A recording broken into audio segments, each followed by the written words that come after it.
وعلیکم السلام ورحمۃ اللہ وبرکاتہ۔ کہتے ہیں جی وطروں کی جو تیسری رکعت ہے وہ پڑھ کے اس نے دعا نہیں شروع کی قنوت، تو رکوع چلا گیا۔ اب رکوع سے اٹھ کے سامی اللہ کہے گا یا دعا شروع کر دے گا؟ نہیں جی، سامی اللہ لمن حمیدہ ربنا لک الحمد حمدا کثیرا طیبا مبارکا فی، یہ پڑھے گا، اس کے بعد دعا کرے گا۔ ہاں، رکوع سے پہلے دعا کرنا افضل ہے، کیونکہ نبی علیہ الصلوۃ والسلام سے رکوع سے پہلے دعا کرنا ثابت ہے۔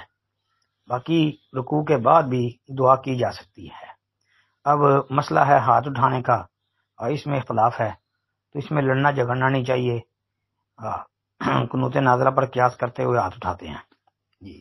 اس کے بعد کہتے ہیں جی صاحب کے سجدے نہیں، وہ صاحب کے سجدے تو تب ہے نا کہ دعا جو ہے وہ قنوت وتر میں دعا بالکل بھول گیا ہے کہ اس نے دعا کرنی تھی، لیکن اس سے صاحب ہو گیا ہے، تو اب اس نے اسی طرح وتر پڑھ دی ہے، سلام پھیر دی ہے، تو بعد میں جو ہے وہ صاحب کے سجدے بعض علماء کہتے ہیں کہ صاحب کے سجدے کر لے گا، کیونکہ اس کو صاحب ہوا ہے نا، تو اس لیے وہ صاحب کے سجدے کر لے گا۔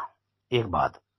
دوسری بات، اگر وہ کسی دن ویسے ہی دعا چھوڑ دیتا ہے جان بوجھ کے کہ آج میں وتر جو ہے وہ دعا کے بغیر ہی پڑھ لیتا ہوں، تو اگر ایسا کرے گا تو اس کے وتر تو ہو جائیں گے، لیکن سنت طریقہ یہی ہے کہ وتروں کے اندر دعا جو ہے وہ ہونی چاہیے۔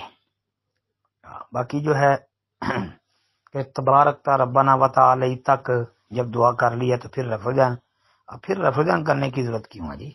جب وہ دعا پڑھ لی ہے تو بس اللہ اکبر کہیں اور نیچے جائیں۔